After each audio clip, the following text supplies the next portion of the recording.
마가복음 8장 27절에서 38절까지 말씀입니다. 신약성경 마가복음 8장 27절에서 38절까지의 말씀입니다. 오랜만에 한 목소리로 함께 읽으면 좋겠습니다. 함께 읽겠습니다. 예수와 제자들이 빌립보 가이사랴 여러 마을로 나가실새 길에서 제자들에게 물어 이르시되 사람들이 나를 누구라고 하느냐?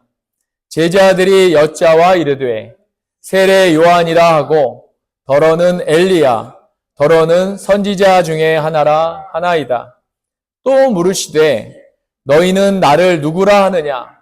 베드로가 대답하여 이르되 주는 그리스도이시니이다 하매 이에 자기의 일을 아무에게도 말하지 말라 경고하시고 인자가 많은 고난을 받고 장로들과 대제사장들과 서기관들에게 버림바 되어 죽임을 당하고 사흘 만에 살아나야 할 것을 비로소 그들에게 가르치시되 드러내놓고 이 말을 하시니 베드로가 예수를 붙들고 항변하되 예수께서 돌이키사 제자들을 보시며 베드로를 꾸짖어 이르시되 사탄아 내 뒤로 물러가라.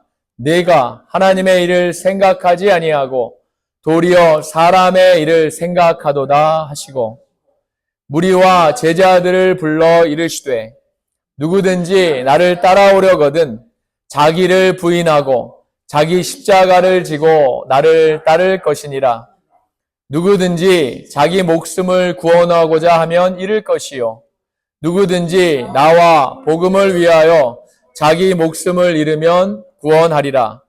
사람이 만일 온 천하를 얻고도 자기 목숨을 잃으면 무엇이 유익하리요?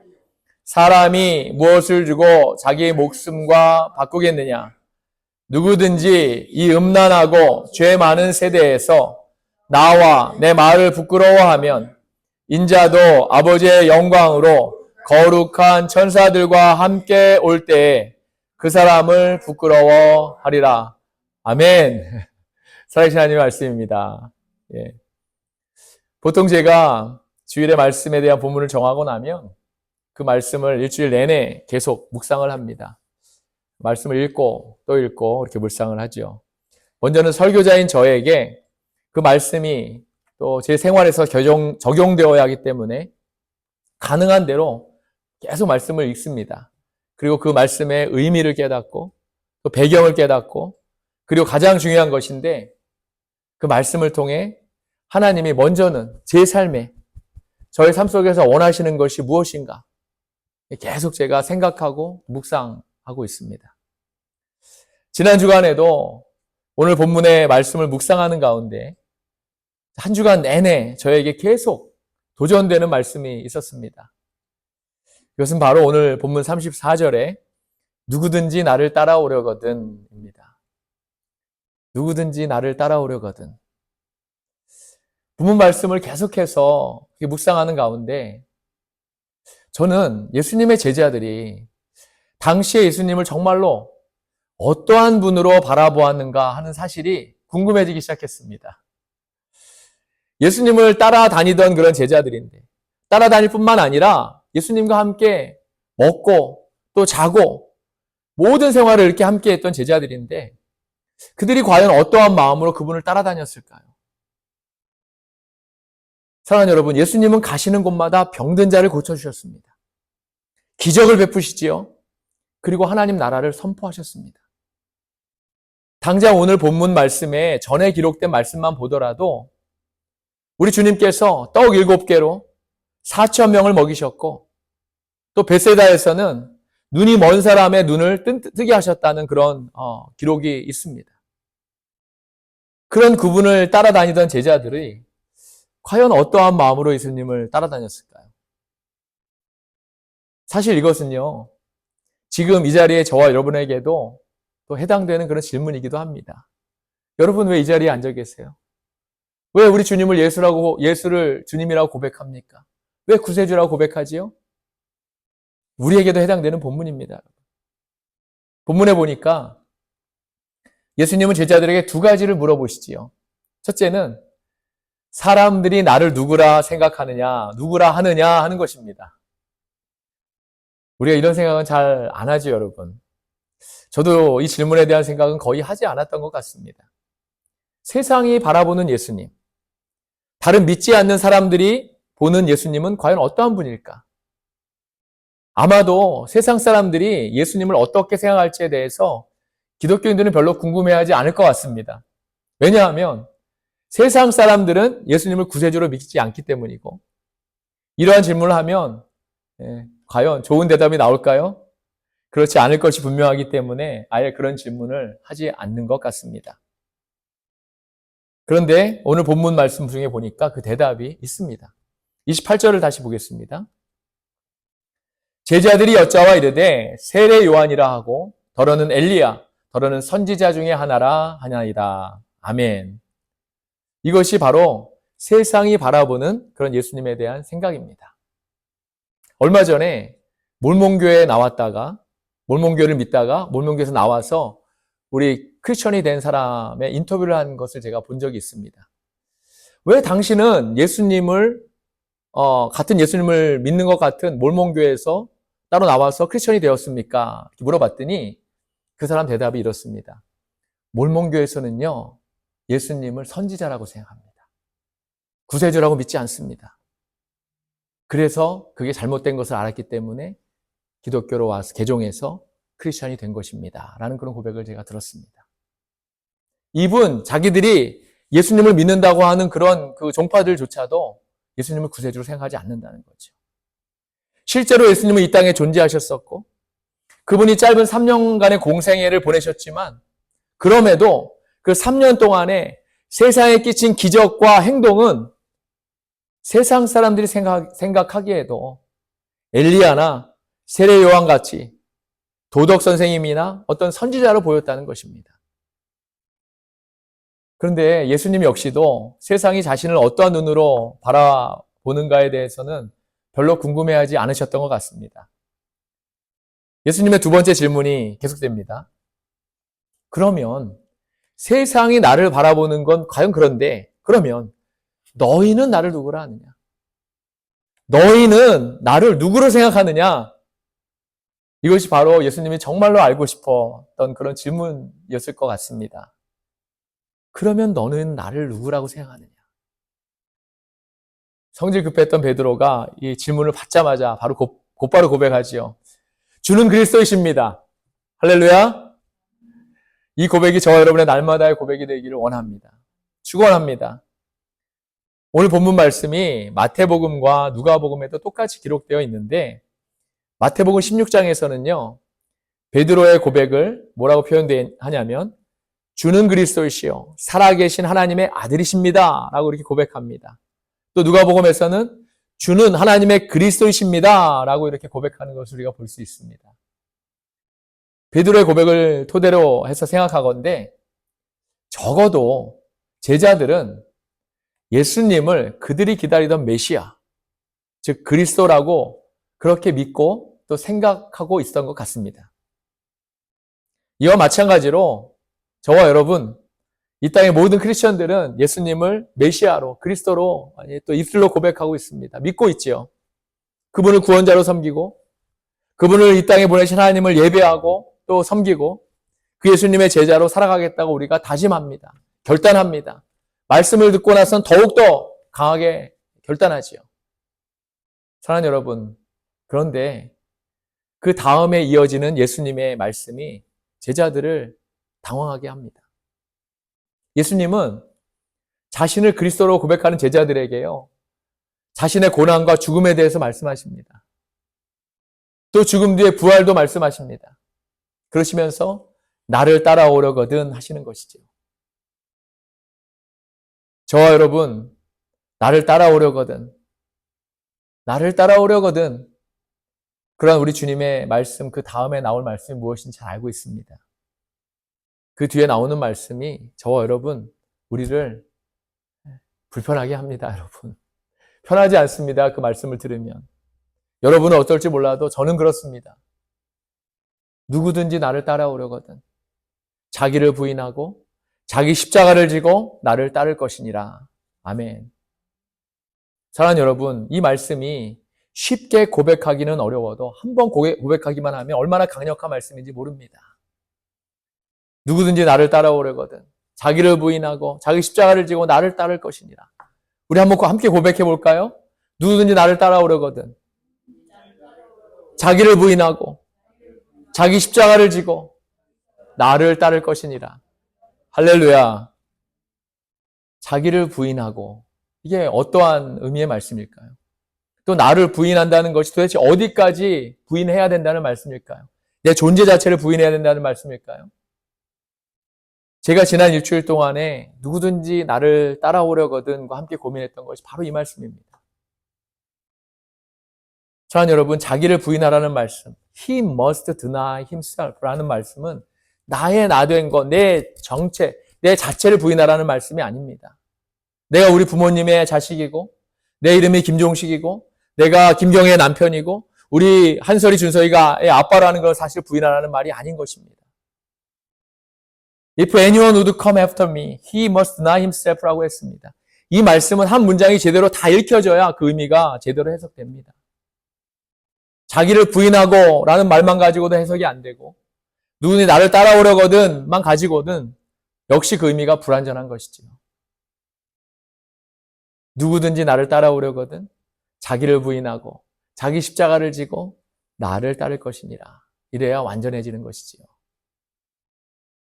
그래서 이 말씀의 진정한 의미는 예수님은 제자들이 당신을 그리스도라고 고백하는 것으로 만족하지 않으시고 제자들이 당신을 따라 살기를 원하신다. 그분의 삶 자체를 뒤따라 살기를 원하신다는 그런 의미인 것입니다. 그런데 예수님을 따라 사는 삶, 바로 그 삶은 자기 자신을 부인하고 자기 십자가를 지는 삶이라는 것입니다. 여기서 우리는 예수님을 바라보는 아주 다른 세 가지의 눈을 발견하게 됩니다. 첫 번째 눈은 세상이 바라보는 예수님으로 우리가 아까 그분을 도덕선생, 엘리야나 세례요한 같은 선지자 정도로 여긴다는 사실을 우리가 보았지요. 우리에게 중요한 것은요, 두 번째와 세 번째 눈인데 이렇게 두 가지 눈이 우리 크리스천들이 예수님을 바라보고 있는 그런 눈이라는 것입니다. 두 번째로 그분을 바라보는 눈은 예수님을 하나님의 그리스도로 보기는 하지만 그분의 희생이나 그분이 우리에게 무엇을 원하시는가는 우리가 보지 못하고 이해하지 못하는 그런 눈입니다. 그래서 이 눈으로 예수님을 바라보고 그분을 믿는 사람들은 기독교의 사랑과 축복의 종교로만 그렇게 생각하고 있지요. 이러한 신앙은요, 고난이 있어도 반드시 고난을 축복으로 바꿔주실 것으로 믿는 신앙입니다. 언뜻 보면 고난 안에서도 믿음을 지키려고 하는 그런 정말 믿음이 좋은 사람으로 보일 수도 있습니다. 하지만 고난이 계속되고 결국 그 고난으로 참지 못하고 고난 때문에 쉽게 낙심하고 근심하고 걱정하고 대부분의 삶을 그렇게 하나님의 응답을 기다리고 자기 삶 속에 기적을 바라는 그러한 신앙인으로 우리가 살 수밖에 없다는 것입니다. 그런데 안타깝게도 대부분의 크리스천이 바로 이러한 믿음을 가지고 있습니다. 그러면 세 번째 눈으로 예수님을 바라보는 크리스천은 어떨까요? 한마디로 고난 안에서도 기뻐할 수 있는 믿음을 가지고 있습니다. 정말 믿음이 대단하지요. 자기를 부인하고 자기 십자가를 지고 주님을 따르는 사람들이 바로 이 사람들입니다. 사랑하는 여러분, 예수님의 말씀이 너무나도 정확하십니다. 얼마나 정확하신지 모릅니다. 예수님 당시나 지금 우리가 살고 있는 2024년 이 가을 지금이나 모두 38절의 말씀대로 세상은 음란하고 죄 많은 세대입니다. 지난주에 제 아내와 뉴스를 보면서 지금의 세상에 대해서 이야기를 나눈 적이 있는데 정말 우리가 예전에 상상조차 할 수 없는 범죄와 일들이 지금 아무렇지도 않게 그렇게 매일 뉴스에 일어나는 것을 우리가 바라보고 있지 않습니까? 어떻게 이런 일들이 매일 이렇게 일어날 수 있는지 오히려 그것을 보면서 제가 놀랄 지경입니다, 여러분. 바로 이러한 음란하고 죄 많은 세대, 이 세대를 우리가 살아가고 있으니 사랑하는 여러분, 저와 여러분 우리에게 예수님이 계시지 않으면 아무런 희망이 없는 겁니다. 우리에게 예수님이 계시지 않으면 우리에게 희망이 없습니다. 아무 희망이 없습니다. 예수님께서는 세상이 당신을 보는 관점에 대해서는 전혀 관심이 없으십니다. 예수님께서 관심을 가지고 계시는 것은 저와 여러분, 우리 믿는 자들, 예수 그리스도를 주로 고백하는 자들, 바로 우리가 우리 주님을 어떻게 바라보고 있는가입니다. 사랑하는 여러분, 여러분은 예수님을 기적을 일으키시고 우리의 기도를 응답해 주시는 그런 분으로 생각하고 계십니까? 나에게 생명 주시고 부활의 소망을 주시고 그분이 나의 구세주라고 믿고 그분을 그리스도라고 생각하고 계십니까? 저는 여러분이 예수님을 이렇게 생각하고 계시다는 사실을 분명히 알고 있습니다. 또 그 점에 대해서 조금도 의심하지 않습니다. 하지만 여러분, 거기까지만 생각해서는 안 된다는 것입니다. 거기에서 더 나아가야 한다는 것이지요. 예수님은 저와 여러분의 삶의 고백을 원하십니다. 음란하고 죄 많은 지금 같은 세대에서 그분을 구세주로 믿는 것만으로는 우리 크리스천의 삶을 제대로 살 수 없습니다. 우리에겐 삶의 고백이 있어야 합니다. 바로 내 자신을 부인하고 내 십자가를 지고 그분을 따르는 삶의 고백이 있어야 한다는 것이죠. 사랑하는 여러분, 자기를 부인하고 자기 십자가를 지고 주님을 따르라는 말씀의 의미는, 그러면 이 말씀의 의미는 구체적으로 도대체 무슨 의미겠습니까? 이 말씀이 자신을 희생해서 주님의 십자가에 매달려 죽으신 것처럼 십자가에 희생하라는 그런 말씀일까요? 제자들은 예수님의 기적과 그분의 사역을 보면서 세상의 영광을 생각했습니다. 우리 예수님이 오심으로 자신들에게 또 자신들이 누릴 그런 영광을 생각했다는 것이죠. 이제 세상의 예수님으로 인해서 그들이 지금까지 기다리던 그런 메시아로 인해서 완전히 다 뒤집어지고 새로운 세상이 이렇게 펼쳐졌을 때 그들이 받게 될, 한 자리를 얻게 될 그런 영광을 생각했다는 겁니다. 이 세상을 사는 우리도 그렇습니다, 여러분.